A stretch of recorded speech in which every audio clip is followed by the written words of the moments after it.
Last time on the Pocketnow Power User, we talked about what goes into the glass that makes up the displays on our smartphones and tablets. But what about the display technology itself? I'm Joe Levi for Pocketnow. That's what we're going to talk about on today's episode of Pocketnow Power User.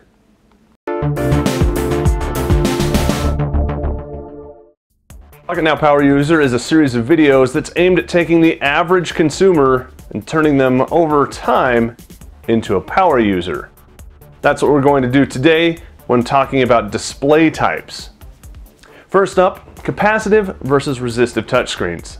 Resistive is a little bit older, at least in the smartphone and tablet arena, than is capacitive, so we'll talk about it first.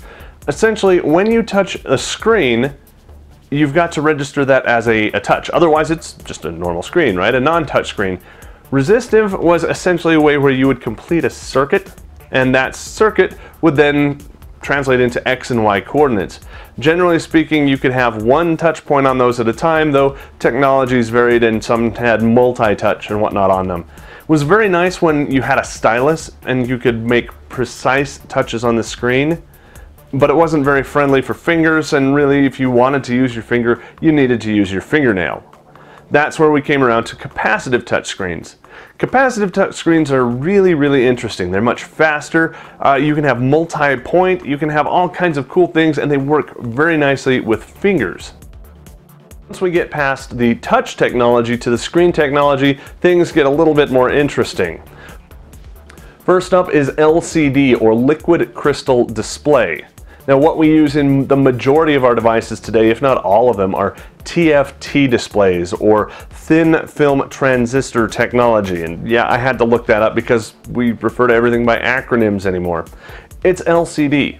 LCD is just like the old liquid crystal watches that you had way back in the day. You know, the kind that were pretty much monochrome and had various areas that lit up and really blocky numbers on them. Yeah, that's LCD, liquid crystal display. As it sounds, they're liquid crystals. You run an electrical current through this display and it either turns on or off. Or in today's color screens, it turns to a specific color or another kind of color. What happens is you then have a colored screen. But you can't really see much because it's just a colored screen. Most of the time you have to have light coming through that screen, or at least through the crystals, to be able to see whatever that is. You can think of LCDs as kind of like a stained glass window. It looks great, it's pretty, but man, it really shines when you're getting light transmitted through it. There are two ways that you can go about doing that. One is you can have the display backlit. So you have lights at the top, the bottom, the sides, somewhere that reflect down through and are directed back at your eyes, and then you see the light that's filtered through these crystals. If that sounds inefficient, it kind of is, but you can still get relatively good screens. The other way that you can get light through them is by reflection. Switching from traditional TFT to IPS LCD screens, we see a bump up in several things, one of which is price. TFT LCD is relatively inexpensive when compared to some of the others, but IPS, or in-place switching, gives a little bit better viewing angles. It's a little bit more expensive, still takes up a little bit more battery than some of the other technologies that we'll get to later on. Next up, we've got LED, or light emitting diodes. Unlike LCDs, which are just essentially colored swatches, LEDs actually transmit light, or emit light is the more physically correct way to say things.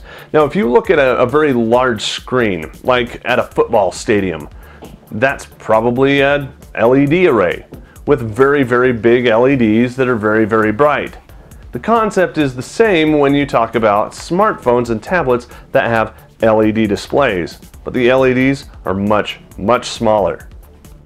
Unlike LCDs that require light to be transmitted through them, LEDs emit their own light, so you can get rid of the backlight requirement and hopefully a lot of the power requirement as well. Let's talk about OLED, organic LED, or an organic light emitting diode. Essentially, this is a really cool technology. It's a carbon-based technology rather than a silicon-based technology like most diodes and other types of electrical componentry is made up of. Essentially, you've got this carbon layer sandwiched between an anode and a cathode, and you run power through in just the right configuration, and ta-da! You've got electroluminescent light being projected out towards somebody's eyeballs. Okay, all of you physics guys out there are just going crazy over this, I know it, but that's as simple as I can make it for everyone else, all right? The kind of OLED displays that we have in our screens are called AMOLED. That's active matrix organic light emitting diode, just in case you're keeping track of the acronyms here. It's very lightweight, very bright, has an awful lot of utility, and it's very nice on batteries, which is something that we want when we're talking about smartphones and tablets. From there, we have various different types of AMOLED. There's Super AMOLED and others that are made by specific manufacturers. Samsung's got their own type of thing. What we're doing now is we're trying to take the touchscreen technologies and the display technologies and put them all into one. Combine that with what we talked about before on our last episode, the glass types, and put all three of the components together, and now you can have one unified panel that has not only protective qualities, touch input, but it also has your light as well as your colors. So everything all together in one glass panel. It really comes down to personal preference. If you want a device that's going to last a very, very long time, battery life speaking here, you probably want to lean to something that's got an AMOLED. If you want something that's got very vivid and vibrant colors, you're probably going to want something that's running on an LCD. If you want something that has dark blacks, you're probably going to want to lean over to AMOLED. If you don't really care about that and you want vibrant colors over dark blacks, go ahead and go with the LCD. Last, you've got price. LCD-based technologies are generally less expensive than their AMOLED counterparts. Ultimately, whichever display you like best is the one that you like best, and that's the way that it should be. They have their pros and their cons, and we've gone through them ad nauseum. Use what looks best to you, and you'll be just fine. As we mentioned earlier, Pocketnow Power User is a series of videos that are aimed to make the average user a little bit more intelligent and a little bit more knowledgeable about the technologies that go into our smartphones and our tablets, hopefully making you a power user. If you like the video, make sure you give it a thumbs up, and if you want to see some of the other videos in the series, make sure you subscribe to our channel so you don't miss out on not only these, but all of the other series that we have at Pocketnow. Thank you very much for watching. I'm Joe Levi. I'll catch you next time.